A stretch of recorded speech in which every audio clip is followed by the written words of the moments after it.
வணக்கம். சைரசா YouTube channel மற்றும் ரஞ்சித் டீமுடன் இணைந்து நடத்தும் 2026 தேர்தலுக்கான கருத்து கணிப்பு. இந்த பதிவில் நாம் பார்க்க இருக்கும் தொகுதி சோழிங்கநல்லூர் அசெம்பிளி கான்ஸ்டிடியூஷன். இந்த தொகுதி 2011 எலெக்ஷன் கமிஷனரால் ரீஃபார்ம் பண்ணப்பட்ட தொகுதி. 2011 3 முறை இந்த பகுதியில் தேர்தல் நடந்துள்ளது. அதில் 2 முறை திமுகவும் 1 முறை அதிமுகவும் வெற்றியடைந்துள்ளனர். கடைசியாக இந்த தொகுதியில் தேர்ந்தெடுக்கப்பட்ட சட்டமன்ற உறுப்பினர் திமுகவை சார்ந்த அரவிந்த் ரமேஷ் என்பவர் 1,71,558 வாக்குகளை பெற்று, அதாவது சதவீத அடிப்படையில் 44.18 வாக்குகளை பெற்றுள்ளார். அவரை தொடர்ந்து அதிமுகவை சேர்ந்த கந்தன் KP கந்தன் 1,36,151 வாக்குகளை பெற்று 2ஆம் இடத்தில் தோல்வியடைந்துள்ளார். 3வதாக நாம் தமிழர் கட்சியை சார்ந்த மைக்கேல் 38,872 வாக்குகளை பெற்றுள்ளார்.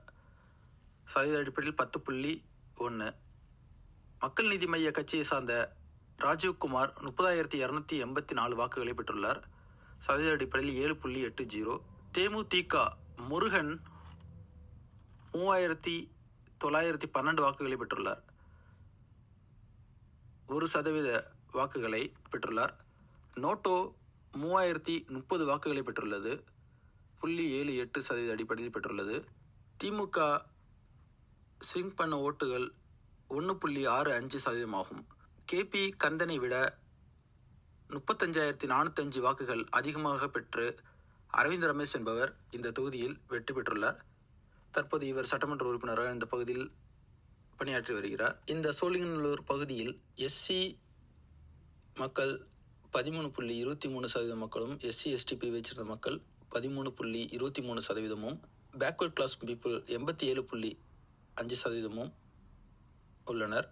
Backward class people Mudaliar, Adi Dravidar மற்றும் நாயுடு இவர்கள் கணிசமான அளவில் முக்கிய வாக்காளர்களாக இந்த தொகுதியின் வெற்றி தோல்வியை தீர்மானிக்கும் வாக்காளர்களாக உள்ளனர். இந்த தொகுதியில் மொத்த வாக்காளர்கள் 6,38,950. அதில் ஆண்கள் 3,21,153, பெண்கள் 3,17,797. 2021 பதிவான மொத்த வாக்குகள் 3,85,325. அதில் நோட்டோவுக்கு கிடைத்த வாக்குகள் 3,030. இந்த சோழிங்கநல்லூர் பகுதியின் முக்கிய பகுதியாக இருப்பது ஓல்டு மகாபலிபுரம் ரோடு, அரசன் காலனி, பெரும்பாக்கம், காரப்பாக்கம், மேடவாக்கம், பள்ளிக்கரணை, செம்மஞ்சேரி, நாவலூர் ஆகிய பகுதிகளாகும். இங்கு முக்கியமான சில IT கம்பெனிகளும் இந்த சோழிங்கநல்லூர் பகுதியின் முக்கிய லேண்ட்மார்க்காக உள்ளது.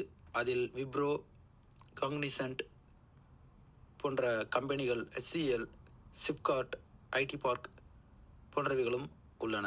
தற்போது 2026 தேர்தலுக்கான கருத்து கணிப்பை பார்க்கலாம். சோழிங்கநல்லூர் தொகுதியில் மக்களின் ஆதரவை பெற்ற கட்சியாக திமுக உள்ளது. இது 32% பெற்றுள்ளது. இதற்கு அடுத்ததாக அதிமுக 27% ஆதரவை மக்களிடத்திலிருந்து பெற்றுள்ளது. இதற்கு அடுத்ததாக 3வதாக புதிய கட்சி தமிழக வெற்றி கழகம் 23% பெற்றுள்ளது. 4வதாக நாம் தமிழர் கட்சி, இது 15% ஆதரவை பெற்றுள்ளது. இதர கட்சிகள் 4% ஆதரவை பெற்றுள்ளன. தொடர்ந்து நமது சேனலை பின்தொடருங்கள். உங்களது கருத்துக்களை கமெண்ட் பாக்ஸில் பதிவிடுங்கள். நாம் அடுத்த பதிவில் மற்றொரு தொகுதியின் விவரங்களை பார்க்கலாம். நன்றி, வணக்கம்.